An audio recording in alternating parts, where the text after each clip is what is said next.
Okay, the story that I'm going to read now is called The Littlest Easter Bunny. This story is about Penny, who is the littlest Easter bunny in her family. She's a little too small to dye eggs, to make baskets, and she wants to help. But is she a little too small, a little too tiny to be able to celebrate Easter? Let's find out.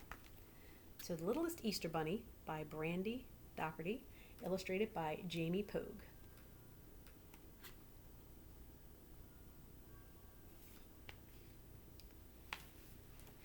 Penny was a bunny. She lived with her family in a warren in Eastertown.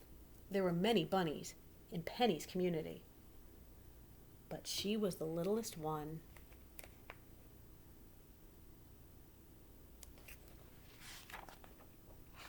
It was springtime and Penny was excited. This year, she would get to help the town prepare for Easter. There were so many important jobs to do to get the Easter bunny ready for the holiday. Penny just had to find the right one. Let's see, was it dyeing eggs, getting the candy ready, preparing the baskets?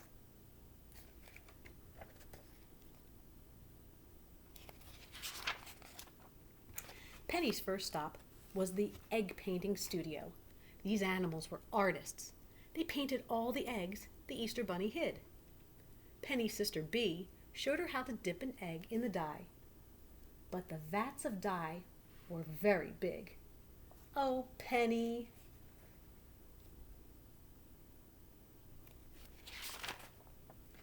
Penny's next stop was her brother's sweet shop. Baxter made the biggest, most delicious marshmallow chicks and chocolate bunnies in the whole town. Baxter showed Penny how to pour the melty chocolate into the molds. Penny, Baxter asked, looking around. Maybe you'll be better helping Momsy, Baxter suggested.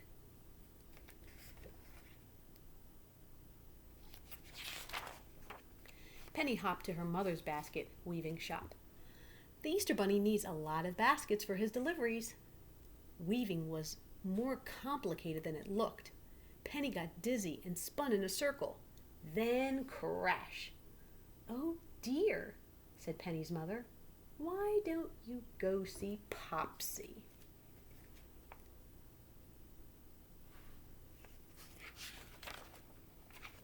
Penny's father supervised the crew who filled the Easter basket with treats, and the grass, then the chocolate bunnies, then the eggs with special surprises inside, Popsy instructed. The other animals worked so fast, Penny's tiny paws couldn't keep up. Popsy peered into Penny's basket. Almost empty basket. Maybe next year, sweet girl, he said gently.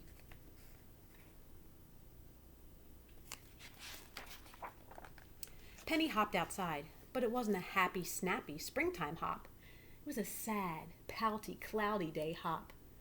There had to be one special Easter job she could do, even if she was little. Just then Penny heard a noise coming from an azalea bush.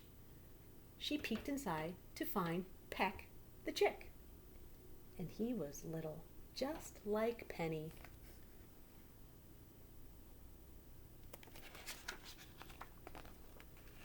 Peck was pouty sad too.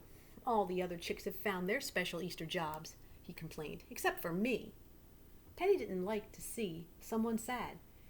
She thought about how to make Peck happy.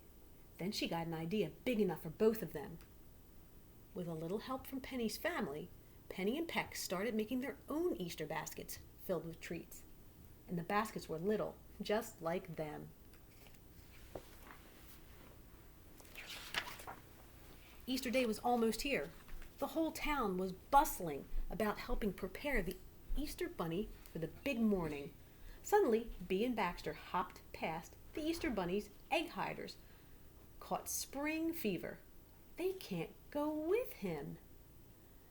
Penny and Peck looked at each other. We can do it, Penny cried. You're too little, Baxter said. The Easter bunny needs little helpers, Penny argued. We can find the best hiding spots.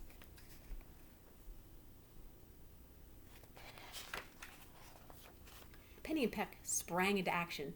They took their mini baskets to the Easter bunny's office. They told him all the reasons why they were perfect egg hiders and showed him the tiny treasures they'd made for kids who are little, just like them. The Easter Bunny listened quietly. Finally, he cleared his throat and said, "I think you might be right."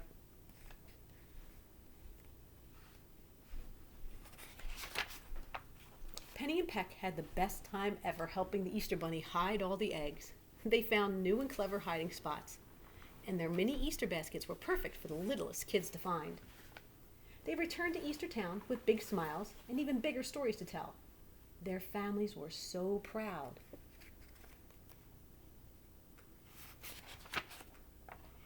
It turned out that Penny and Peck were not too little to have important jobs on Easter.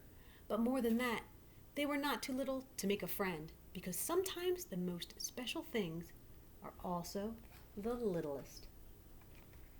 And that is the end. So this story, as I was reading, I heard a lot of different things that you can discuss with your families. This one had higher level words to see if you can figure out what words like Warren meant in the context clues, or prepare, or even using one of the words like delicious. And there were many, many more than that. The story also was great for comparing two different characters, how Penny and her new little friend Peck, how they were similar, and a little bit about how they were different. Once again, a great story for problem solving, great story to tell events, for the different story elements.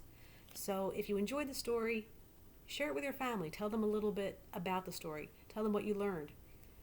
Think about Easter coming up for yourself. What are you going to do? How can you help? Do you decorate eggs? Do you help to hide eggs to have like a little game? Or do you wait for the Easter Bunny to do it and be surprised on Easter morning? Let me know how you like the story, and through the next day or so, since we will be on spring break, I'll be in contact with you and see how you guys are doing, and I'd love to hear about your Easters once we get back onto Google Classroom and hopefully back into our regular classroom soon. I will see you guys later. I miss you as always, and I will hopefully see you again soon.